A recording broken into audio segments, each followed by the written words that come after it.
Afternoon, everyone. Welcome to the Wednesday meeting of the BOCC.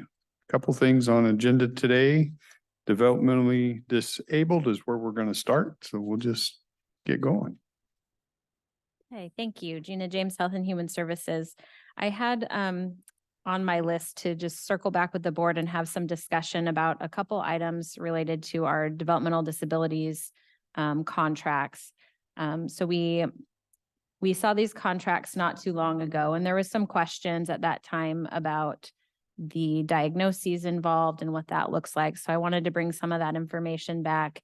And then also revisit there was a school to work contract that we had talked about a little bit and some questions about that. So I wanted to bring back some of that information as well.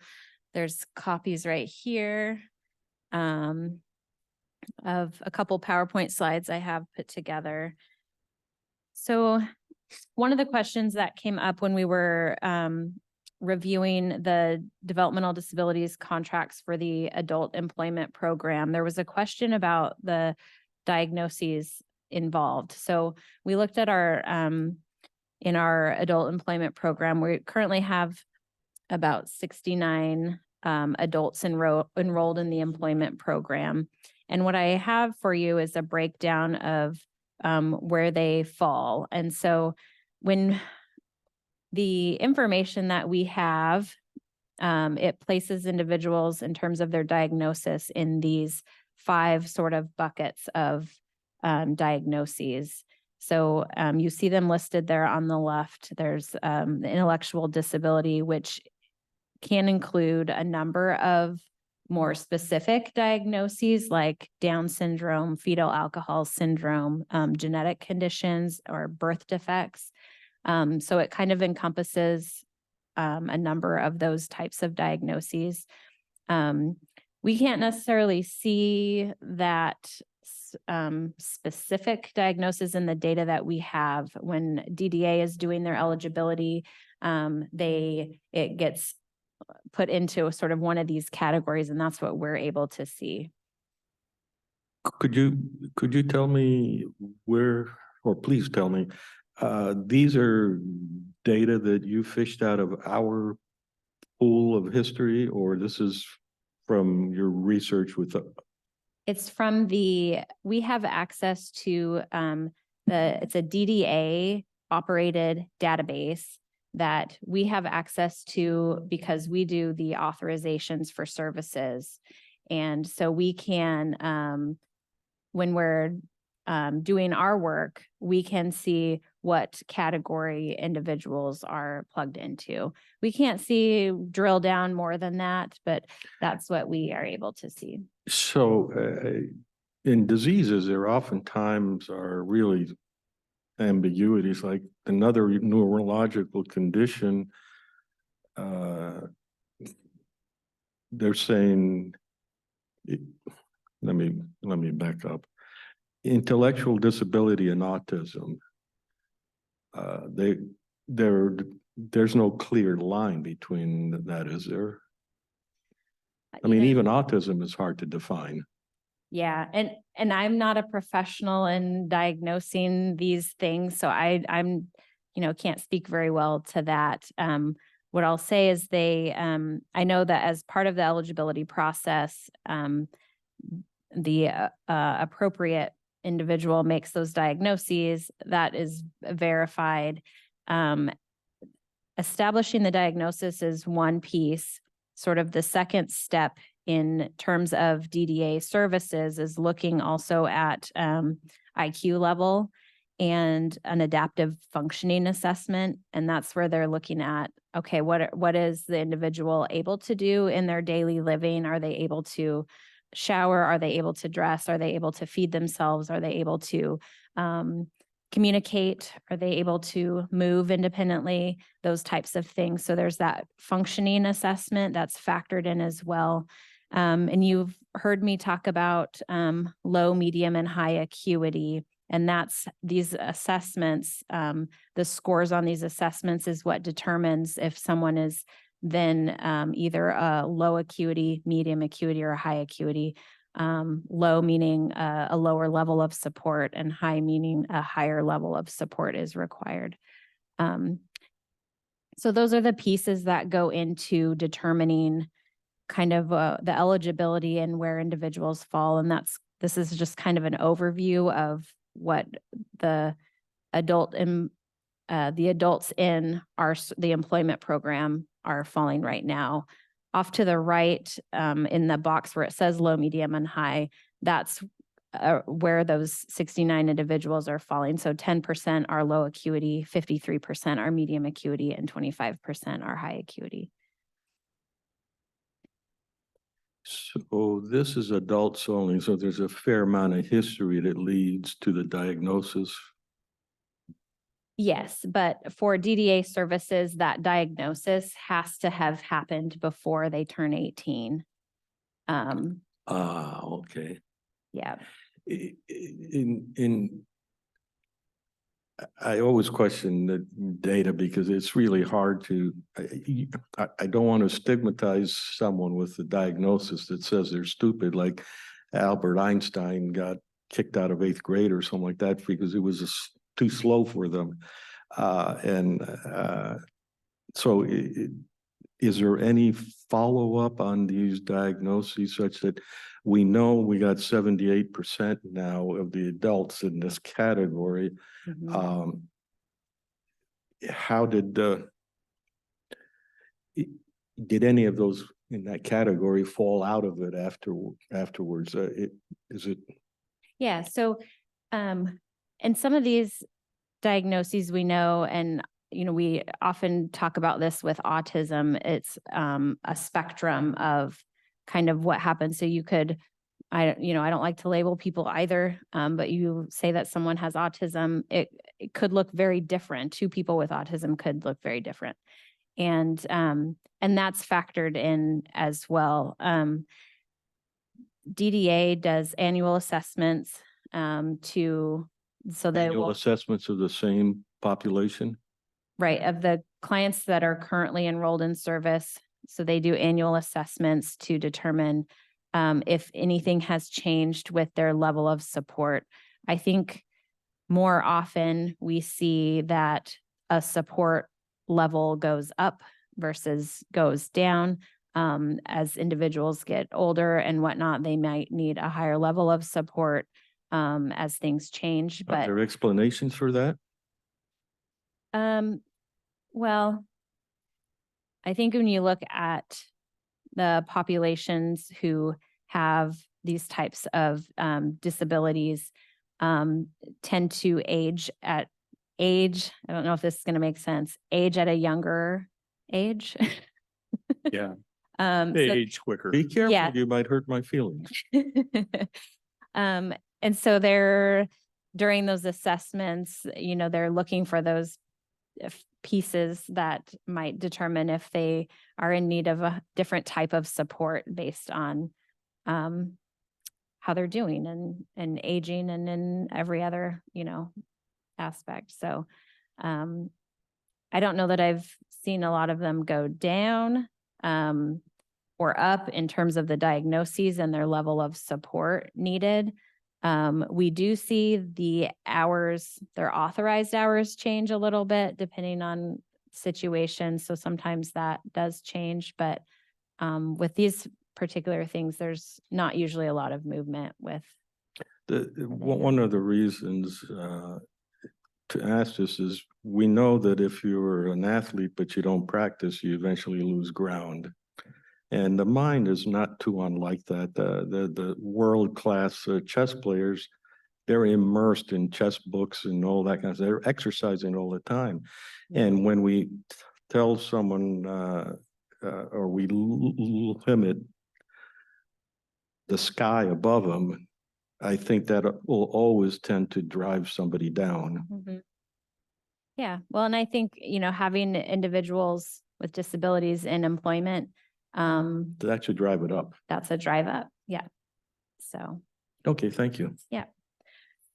So I just wanted to bring back some of this information because it was a question that came up before.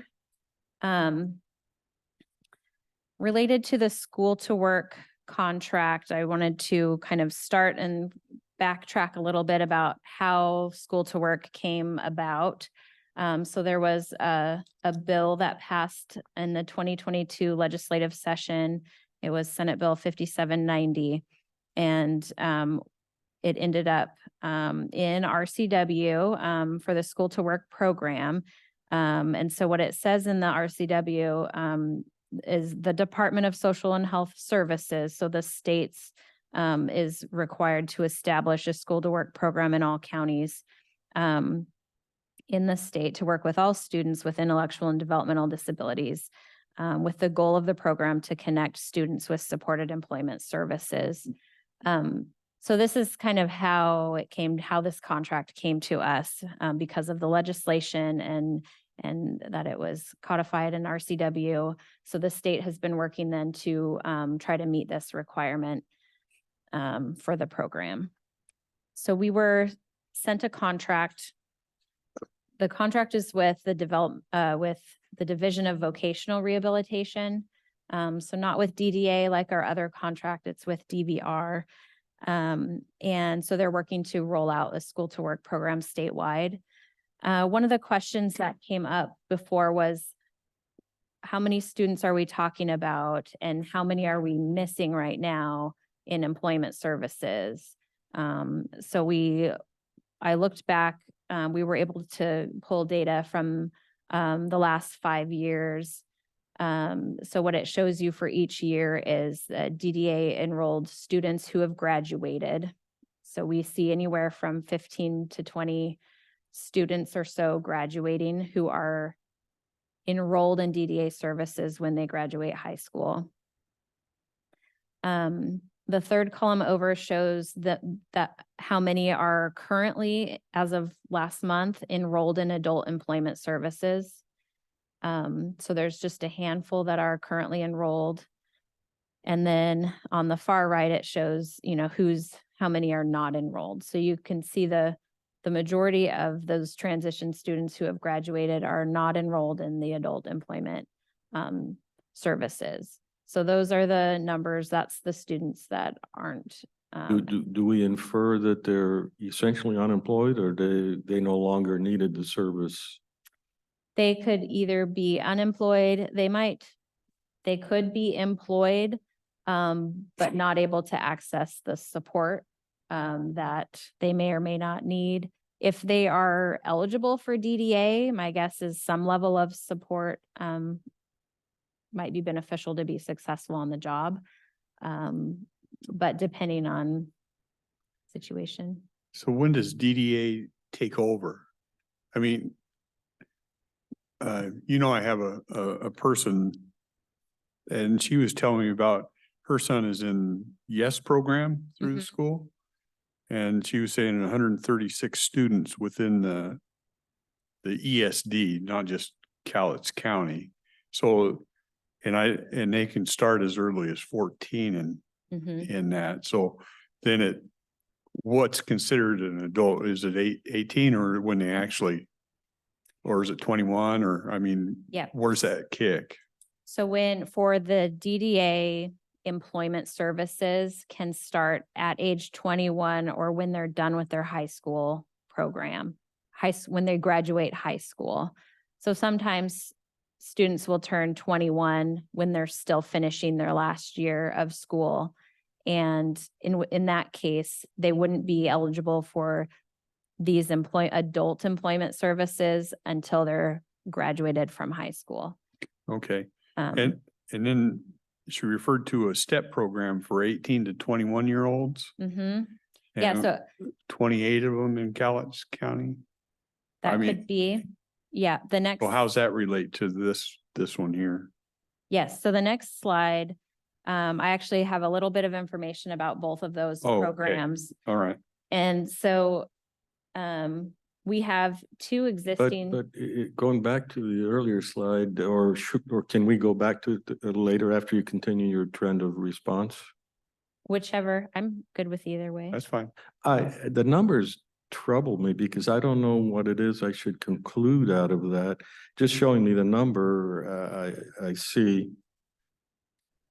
I did see the numbers at one point.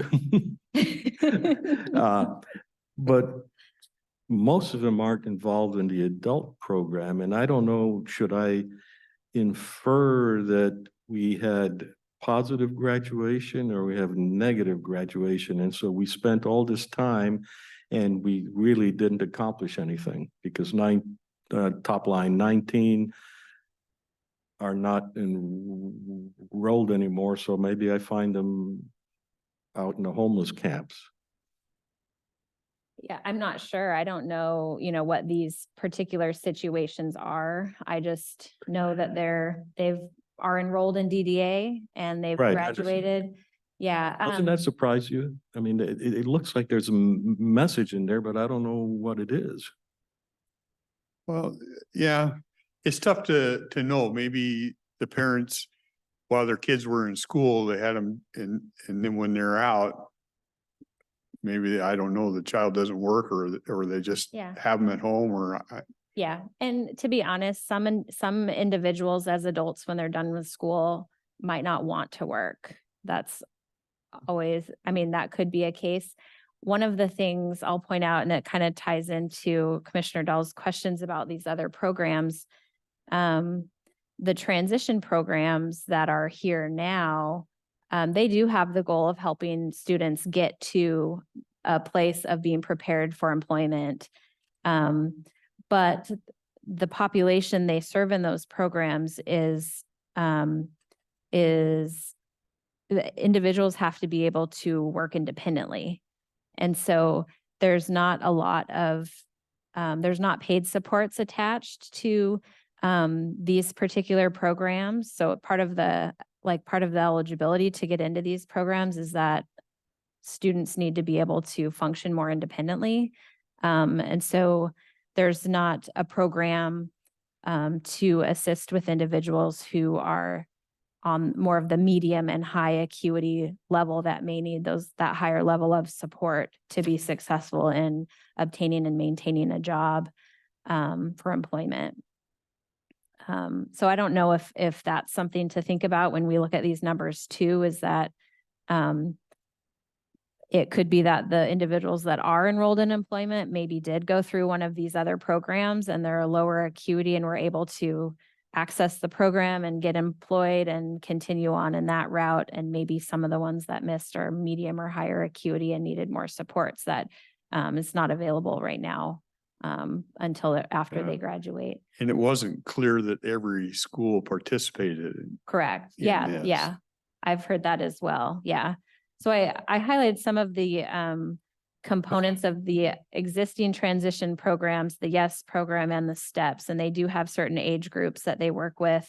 They both sort of focus on job training and readiness. So it's help with that kind of preparation work to help students. I think I mentioned that they need to be able to work independently.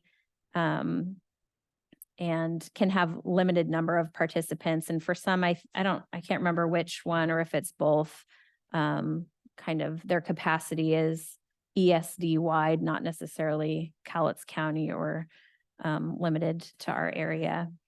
A couple of differences with these existing programs and the School to Work program is it serves students who are DDA eligible only. I think some of these existing programs also serve students who are on an IEP and it might be behavior related or something like that. So there's kind of a difference there as well. And I already mentioned it serves students with higher support needs. So the medium and higher acuity clients would be a good fit for the School to Work program because they're not eligible necessarily for the existing programs. The other component to School to Work is that it engages the employment service provider before the student is graduating. And when I talk about that, it's really the adult services, the adult employment services have the employment providers, the job coaches that are able to provide on-the-job support for individuals. What the School to Work program is really doing is bringing that same service down to a lower age it's kind of opening it up to a lower age group. So it's focused on that last year of high school. It can start at 20 to 21 while they're still finishing that last year of school, to get engaged with an employment provider and to help get them employed and looking at employment as they're exiting, graduating high school during that time. I think in terms of overlap with these other two programs, there's certainly a little bit of overlap there. And our goal would be to look at how we work together and coordinate with the existing programs. And because School to Work is focused on that last year, there can be a lot of work done if individuals are in those other programs that those programs can do that could carry over and help the School to Work piece, be ready, a little bit more ready, and that student might be a little bit more ready to then get right into employment instead of doing the preparation work first. So those are a few differences there. So I had mentioned what we've received first is called the program development contract. The purpose of that contract is to just develop and implement a School to Work program.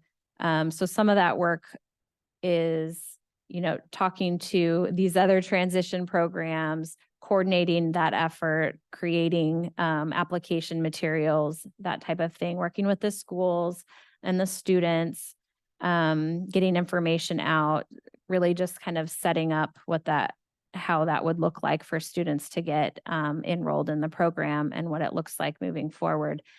The second piece is a direct service contract, which would look similar to our existing adult employment contract. It would be connected to eligible students for service hours, and it would just pay for that support, that direct support, similar to our adult program.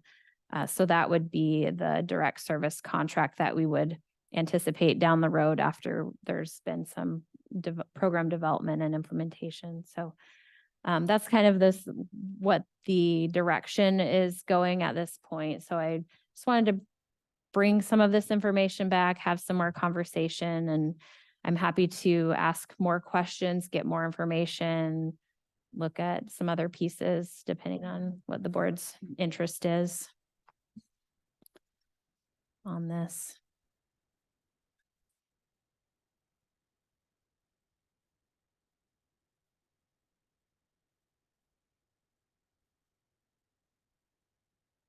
It's like we do a lot of contracts with the state. It's another pass-through type thing. I mean, they're funding, and then if the business is higher, they get reimbursed through this contract.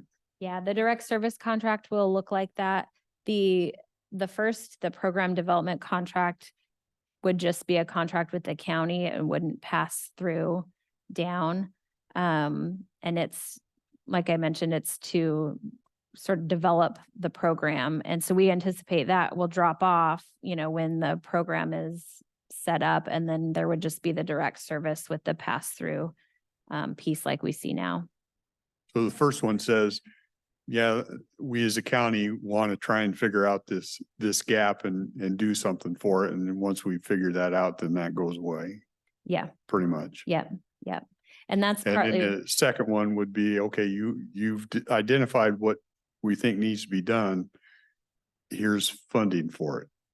Right. Is that fair? Yeah, it would be, we've talked to the partners and stakeholders, figured out how this could look in our community and how it would function. And then we would be ready. We feel like we're ready to provide the service, and then it would be just the pass through. So I know a question came up before too about whether we would ask about hiring a staff to do some of this work. And at this point, we wouldn't be looking at hiring a staff, partly because it's a short term, there's some upfront work, but then that piece kind of drops off and it's more routine, like we do now with the adult employment program. So I wouldn't look at hiring someone for this particular piece, because it's a temporary kind of upfront work, and then it's more routine after that.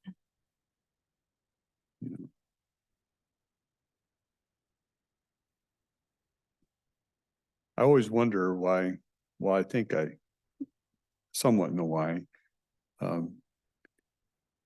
These people up there, why they just don't amend the programs we currently have, but they need a whole new bill. And to me, it's chasing governor's pins. When you get a bill, you get to sit with the governor, get a picture taken and get a pen. And some of them are just chasing pins.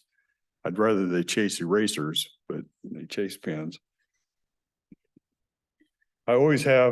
It's always difficult for me, and my colleague expresses this quite often when you start a new program, as to where it's going to go. And Well, and we could go through this process of doing the program development piece and decide this isn't a good fit here, or, this is working well how it is. That could always be something that happens down the road, is like, this isn't exactly what we anticipated or how we think it should go, but, yeah. yeah,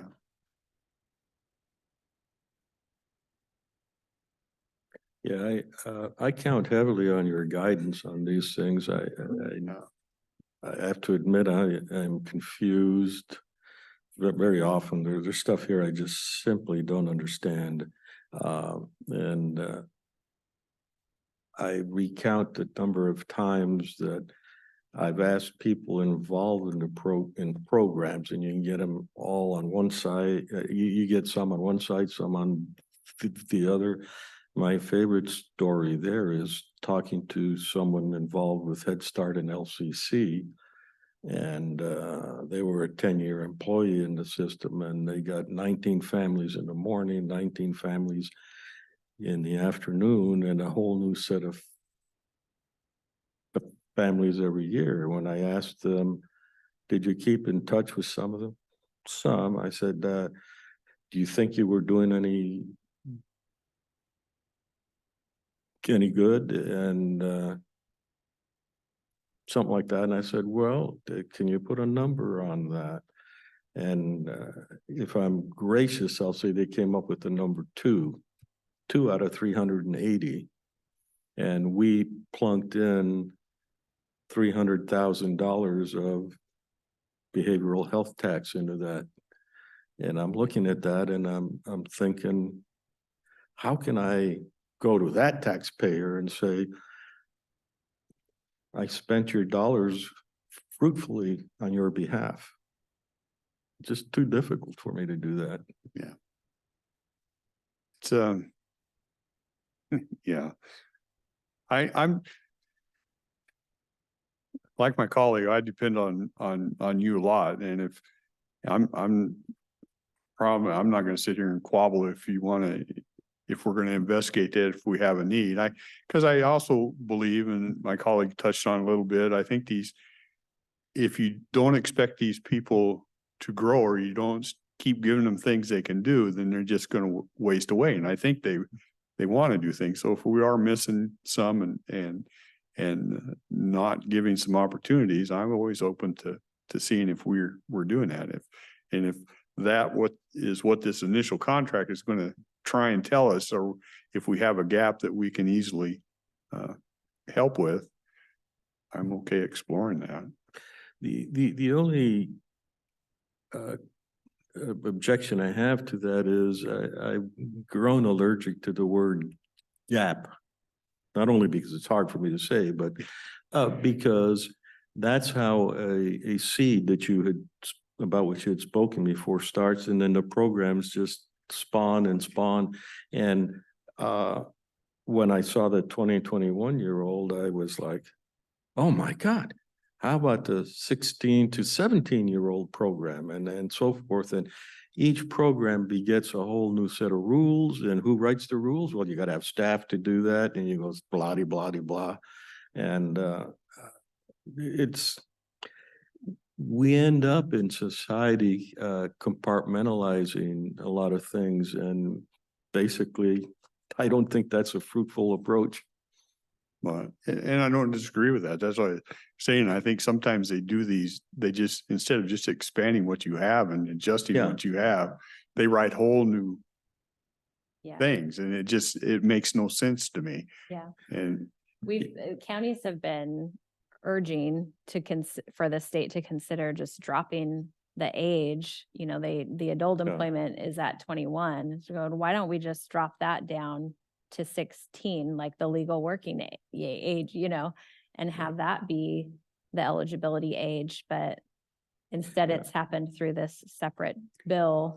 yeah, they're all separate. Why can't you have an overriding and say we have, I'll just use the words they already use, under the yes portion of it, we deal with the 14-year-olds or whatever. Yeah. You know what I'm Yeah. saying?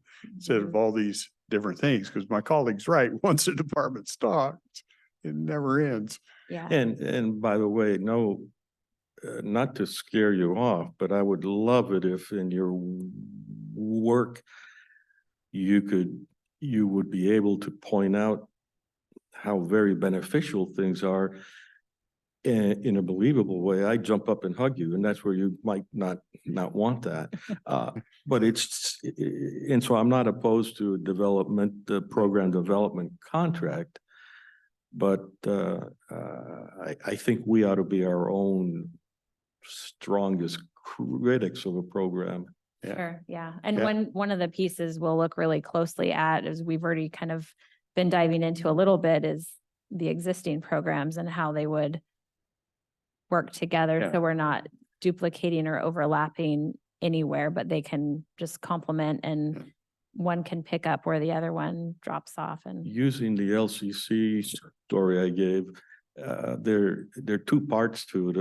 The part I explained is we wasted the money. The other part is, what could we have done with the money? So those are typically opportunity costs, and that, if you don't know the truth, you're wasting all kinds of money, even with good intent. And I think if people really were pressed, they'd say, well, I really want results. I really want to help people. I don't want to hinder them. I don't want to enslave them. I don't want to do any of those things. Well, then you got to look at it. What is it that your actions are doing? Mhm. And I have confidence in you that'll happen. And I said it yesterday, I don't like chasing money. I like chasing solutions, and that should be our primary motive here, is Mhm. solve a problem. Mhm. I like your chasing erasers too. I think if I find any legislature actually deleting bills, I think maybe I'll give them a Rick eraser and engrave their name on it, send it to them. Use a Dremel tool so you can Well, I'm erase not very good faster. at that. I might have somebody more skilled to do that for me. Well, they put erasers at the end, back in the old days when we didn't, erasers, they automated that. It was just like a Dremel tool, and it was an eraser on the end. Yeah, yeah. You're not old enough to remember that. So did we help you at all? I think we're Yeah, I think so. saying So we're I'll okay. get the program development contract ready and bring that back in front of the board. Okay, Okay, I appreciate the conversation. Thank you. we appreciate your time. Sheriff.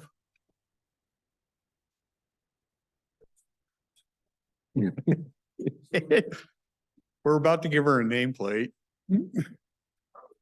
I know. Yeah, actually.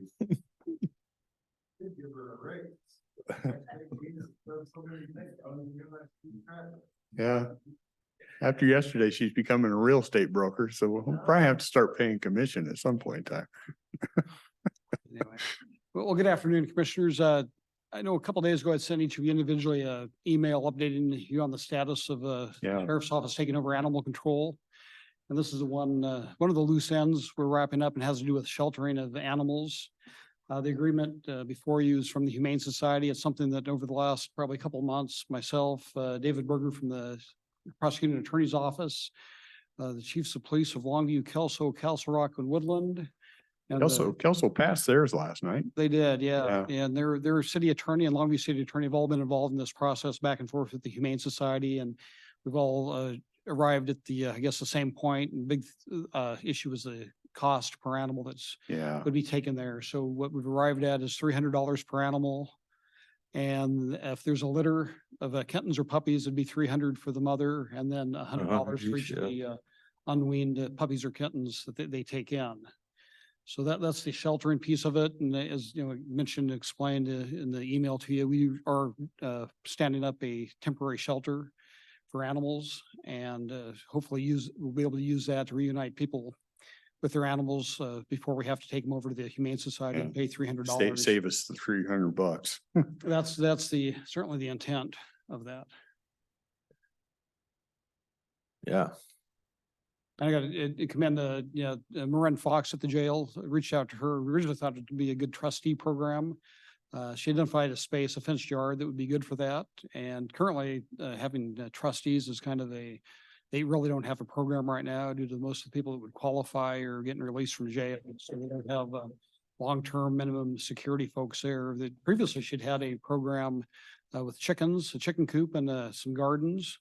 That's now currently isn't in operation. She hopes to reactivate that, but maybe in the future she may have a trustees that would participate in the care of the animals. But right now we're the actual Public Works is over there paving today, paving the slab in a side yard, and we have a 10 by 20 foot shed we're bringing in. And Brent Harris, our deputy, he's a former canine officer. He's kind of jumped in helping me with this, and he identified some used kennels on Facebook Marketplace, and he's picking up his 4 kennels today for $250. We're trying to get it up and running and do it affordably as possible. Well, I know this just kind of got dumped on you and I appreciate you taking it. But I feel pretty positive that this might be better than what we've had in the past. I think it has some of that potential. I think we're going to have more actual people out there, aren't we? The county's going to have 2, and I think Kelso has 1 and Longview has 1. Longview's going to have 2, so that Longview's going to have 2, so we're actually going to have, seems to me, better coverage. Yeah, the Humane Society was staffed at 4, but here recently they've lost 2. So the 2, actually the current employees who we're hiring, we had them in yesterday. The 2 of them are covering the entire county right now. So come January 1, they'll only be responsible for that incorporated area. So I think we'll be able to have more effective coverage and patrols and that sort of thing. Yeah. I can only add enthusiasm onto that, and I like the interaction with the jail or Marin. Animals have a curative effect on humans. Yeah. If I had any concerns was I just don't know how expensive it is for the Humane Society. I don't want us to bleed them, and I have no idea whether 300 is a good number or not, but it's an acceptable number, at least from my standpoint. I wouldn't want the Humane Society to go under as a consequence of our actions, but I don't want them to be profligate either. Yeah, well, the numbers are kind of all over the board for different shelters. I know that Clark County has a similar plan per animal, a similar amount. And I know Darren had gone on, there's a university somewhere had a website, do a calculator, and if we originally arrived at, I think, $326 an animal, and we negotiated down from that. Lewis County, for example, has a county supported animal shelter. And when they take animals in from the public or the cities, it's on a limited basis. They only charge $75 per animal that come in the door. Yeah. So I guess that remains kind of on both sides of this Humane Society and us, kind of a experiment to see how it all shakes out. That's what I was going to add. I mean, we got a plan in place, but it's something we haven't done before. So I expect that there'll be tweaks and adjustments as we go along. And along those lines, I've been remiss in pouring through the contract. I'm assuming our PAs went through it, but there's nothing in here that binds us for longer than 12 months. That's correct. Yeah. And we can, if in 6 months we learn something, we can negotiate again. Yeah, there's a termination clause and Yeah, the short term. I know the cities have already in part of our discussions, may be interested in putting out a request for proposals, see if there's somebody else out there who'd want to take on the sheltering and what that would look like. So Oh, may have I that, may see. have that discussion. Yeah, I may be improperly thinking, but the Humane Society has it in its name. And I wouldn't want to turn it into a business. I mean, some things just aren't a business in my book. I know it's a bit strange of me. Anyway, I think we're good with this. I'm good contract. with this, yeah. Absolutely, yeah. I just will reiterate, I just appreciate your work on it and your coordinating all that effort. Yep. Well, thank you. It's, yeah, well, I'm sure we'll be in touch with you Yeah. during the course of the year if anything changes drastically. And I do have an original copy. I don't know, do you want that, Kelly, do you need that or? Yeah, I think you need to move for a motion Okay, to approve it, and then we can get it on the consent agenda. okay, Hey, I feel important now. yeah, Mr. Chairman, I move that we adopt and approve the contract for animal shelter services as has been presented by Brad Thurman, our sheriff. okay. We have a motion. Any questions, comments? See none, I don't see any hands. Call for a vote. Those in favor? Aye. Aye. Passes. Thank you. Okay, thank you. Yeah. Don't go away. Okay. Did you want to bring up a topic? I had one other thing. I just wanted to let you know that we're in the works with actually with Gina and Columbia Wellness, our behavioral health unit. We were staffed at 4. We lost one here in November to Kaiser, and another one's going to the juvenile probation department in January. So we're gonna have 2. And for a number of reasons, I know there's it's kind of a tough market to hire people, and looking at the program and certainly the comments of the board here a month or so ago, what we're proposing and going to bring forward here in a week or two to use to run with 2 people in our behavioral health unit. And with the staff, and we've been running, been working 4 10-hour days, covering 7 days a week. The 2 remaining folks are willing to go to a 5-day-a-week schedule. So we're going to propose Monday through Friday program where there'd be 2 of them working together. And then evenings, weekends, if our deputies have issues, they can refer them to them during working hours. So that's going to be a Appreciate that. proposal that. I really do appreciate that. And one other topic involving you is the rest area. Yes. I copied you on that email. I think the CCSO is gonna have a pretty good view of what's useful and important in the far out areas like that. So I've sent an email to Jessica. I'd like to see a contract because I don't know what it entails for us to do. That timeliness is an issue, and there may be other issues of which I'm unaware, but you're 100% in support of that. Yeah, I think it's important to have that. It's a highly used facility, particularly in the summer and on weekends. And it's kind of the, I guess, as I said, a chance to make a good first impression on people visiting the area and tourists in the area. All kinds of If we benefits. close that up, It'll get vandalized. of It'll get course. vandalized and destroyed. So I think the plans right now are it'll get closed up until we can get something going again, right?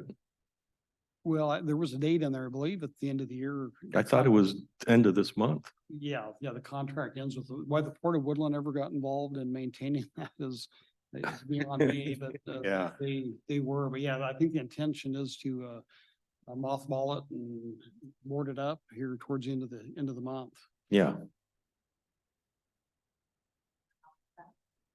In Cougar, about 20 years ago, a building, a rest area, it's a rest area, nothing fancy, was built. I'm not sure the source of the funding, but it was owned by Pacific Corps, and they had a contract with the Port of Woodland to maintain it, sanitation, I guess, and restock supplies. And it's kind of a nice area. There's maps and tourist information, and there's a grassy area. I think there's some picnic tables in there. So it's your traditional, nothing more fancy than your roadside rest area. But the Pacific Corps is, yes, ending their contract. Port of Woodland doesn't want to maintain it anymore, so they intend to shut it down. And it's kind of a big meeting spot for people that come in to recreate in the Cougar area. And if it's not maintained, it's probably going to be vandalized, broken into. And Well, the nice thing about that is up there, the 2 service stations, your little store, they don't have it. It's kind of the only public one. Well, my understanding actually that somebody, the same person owns both of the stores now. Oh, And but they intend, I guess, if they don't already, are gonna put out a porta potty in each store, but that's not, again, that's, I don't know, I think that's first. yeah, yeah. By the time you get to Cougar, you know, kind of ready.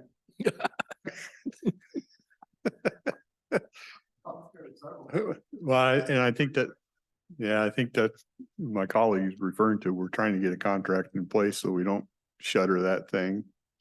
Well, I think we'll be late. Yeah, So even if it's shut at this time of year for a month, it's probably not a big deal. Probably not. Yeah, so- There is a lot of winter activity up there, snowmobiling, snowshoeing, that sort of thing. It's in the summer though, it's real busy. Yeah. You know, I appreciate, yeah, I think the community and everyone benefit from that if you can put something together on that. yeah. Hey, Carol Bales asked in the chat, yeah. You guys got to come up to the microphone. I hopefully, Carol, by the answer to the questions, you inferred properly the question. Okay. Anything else? We don't frequently get the sheriff here. We need to make hay while the sun shines. Well, I saw him this morning. I saw him yesterday. Yeah.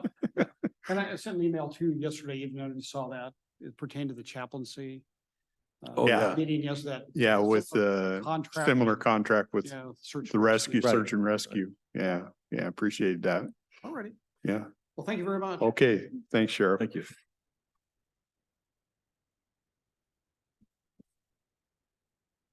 Okay. No other miscellaneous. I just will reiterate again, I think that might work out actually better on the animal control. We're on miscellaneous. Yep. Yeah. I'll move this chair back.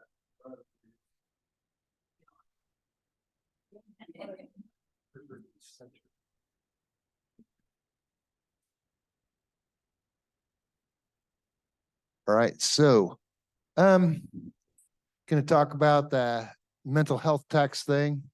Go through the whole spiel, but, I'm questioning different people about this. So they had a motion put up forth by Commissioner Weber to have this come up on a advisory vote, I think is what the term was.